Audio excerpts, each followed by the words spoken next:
Shalom. You know, when we read the Torah publicly every week, it's customary at the conclusion of each of the 5 books of Moses that when we reach the end of one of the Sfarim, the entire congregation will rise to its feet and declare in unison as one man the words Chazak, Chazak, v'nitchazek, which means be strong, and let us be strengthened. And we'll be doing that, God willing, this Shabbat as we read the final portion of the book of Shemot, Perkudei. Now this 5th and final portion dealing with the desert tabernacle, you know, this is what we've been fixated on for some time now. It's the first order of business following the giving of the Torah while yet at Sinai. And Parshat Perkudei really emphasizes on a simple level the concept of accountability for a leader. After all, these are reckonings. Perkudei, HaMishkan, these are the reckonings. On the simplest level, there's a testimony here that there's no funny business, and nothing was pocketed. As Rashi tells us, these are the accounts, the reckonings, the receipts. Rashi tells us, this Parsha lists all the amounts and weights of the contributions to the Mishkan, the silver, gold, copper, all the vessels for the service are counted. So, in a review of these Parshiot, Terumah and Tetzaveh, Hashem was telling Moshe, giving over the commandments. The Almighty was instructing Moshe in the commandments. Vayakel, Moshe assembled the entire nation, told them of their responsibility to erect the tabernacle. They go out, get it together immediately. 2 mornings, they already have more than enough assembled of all the materials. But what does Perkudei really add? Again, doesn't seem to be anything but a reckoning. In Parshat Vayakel, we counted more than 30 action-oriented expressions of the completion of the tabernacle. And Parshat Perkudei seems to be somewhat repetitious.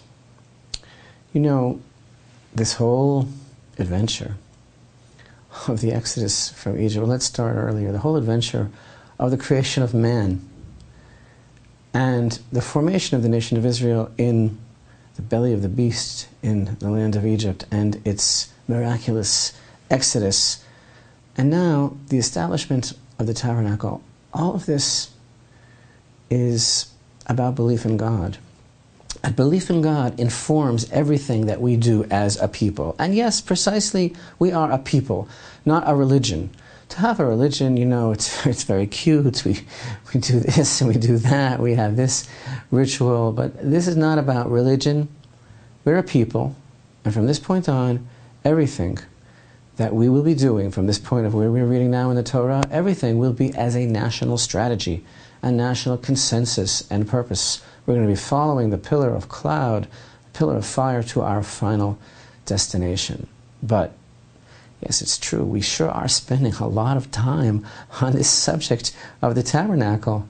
So tell me again why it's so important and why we should want to return to such an antiquated lifestyle. And like we learned last week, that sublime expression that our sages teach us, the Holy One, blessed be He, sought to have a dwelling place below.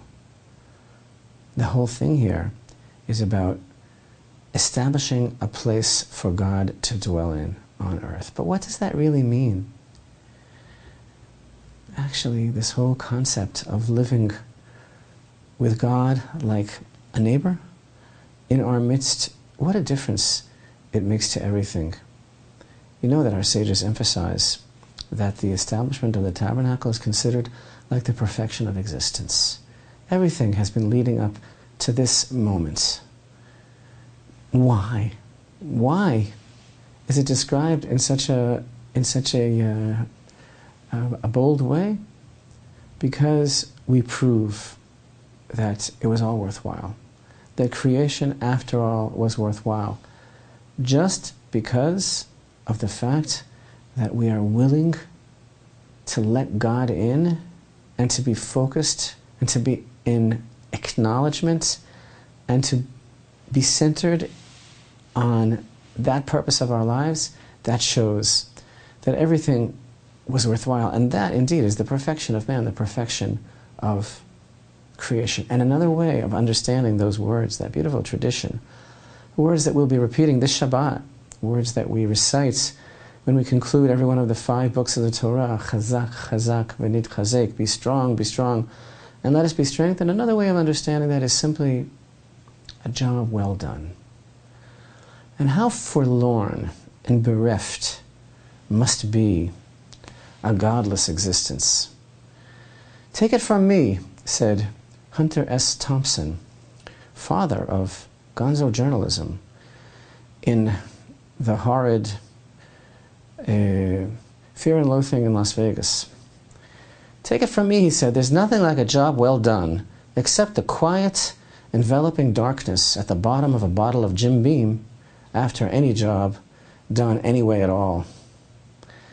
No wonder the book's preface quotes that eminent man of English letters, Samuel Johnson, who said, "He who makes a beast of himself gets rid of the pain of being a man."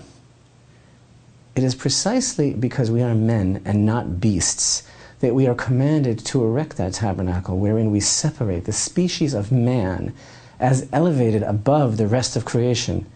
Yes, it certainly can be painful to be a man. The alternative is to become a beast. And it is so easy to sink into that insipid darkness. And it is precisely that insipid, stupefying, quiet, enveloping darkness that Jewish life, centered around God consciousness as exemplified by our nation, centered around the tabernacle and then the Holy Temple, that comes to address, rectify, excise, and purify that morose human tendency to give up. Giving in to that quiet, enveloping darkness, the potential for evil and despair inside all of us, is giving up. And giving up on the human who is created in the divine image, that's what it means to give into that darkness. So small wonder that this act, the completion of the tabernacle, was considered to be the rectification of creation. And the first day of Nisan, the day on which the tabernacle was erected, the first day of the new month of Nisan, that day is considered by Torah as a day of celebration for the whole universe, a day of the highest joy that is felt by all of creation. Celestially, it's a ripple effect of some sort of reverberating cosmic life flow of joyous energy that goes forth in the beginning of Nisan, because the tabernacle was erected and God was let back into the picture. So small wonder again that verses that we find in this Torah portion, like, for example, here in Perkudei, chapter 39 and verse 32, all the work of the tabernacle, the tent of meeting, was completed, and the children of Israel had done everything that Hashem commanded Moshe, so did they do. And verses like chapter 42, verse 43. I'm sorry, here, verses 42 and 43, which read, like everything that Hashem commanded Moshe, so did the children of Israel perform all the labor. Moshe saw the entire work, and behold, they had done it as Hashem had commanded, so had they done, and Moshe blessed them.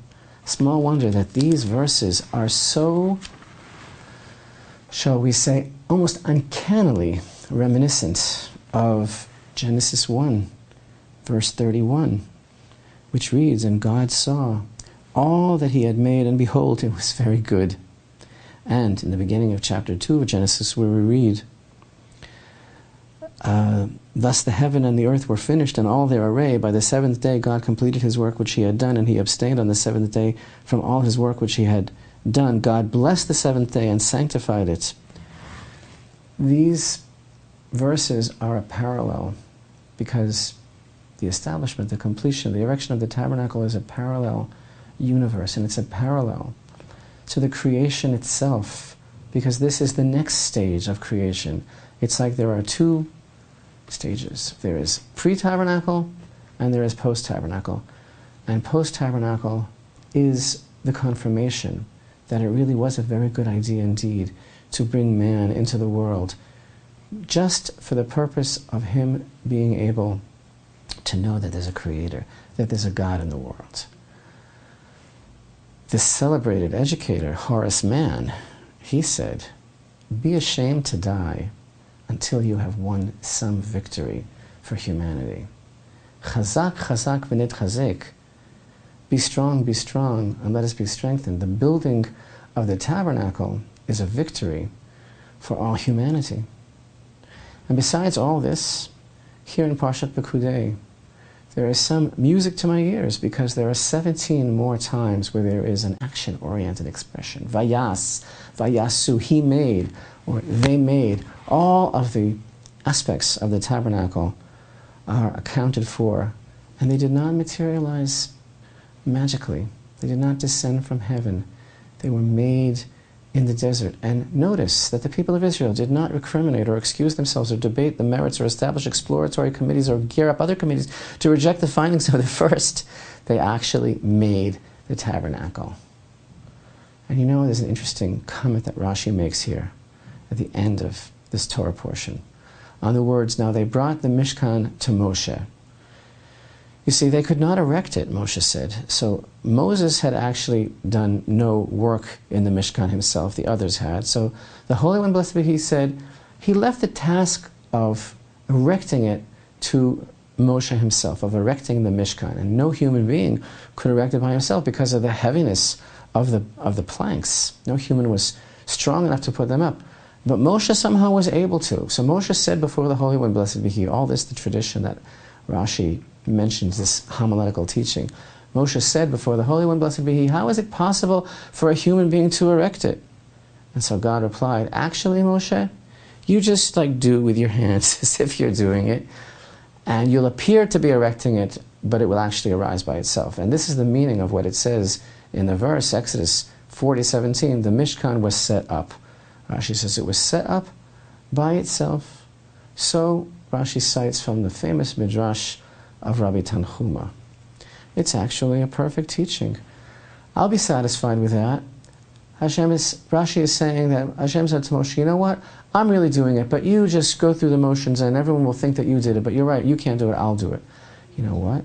That's fine if God needs to do it, but notice that the Midrash is teaching that Moshe had to do something.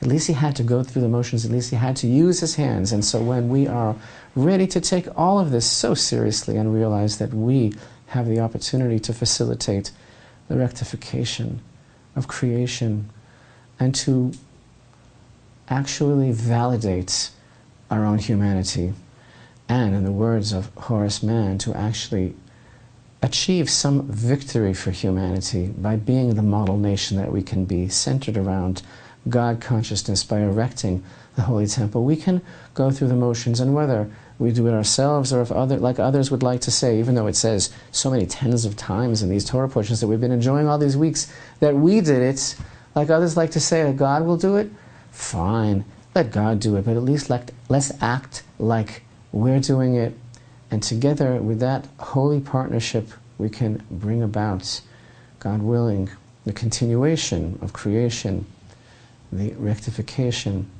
of all creation.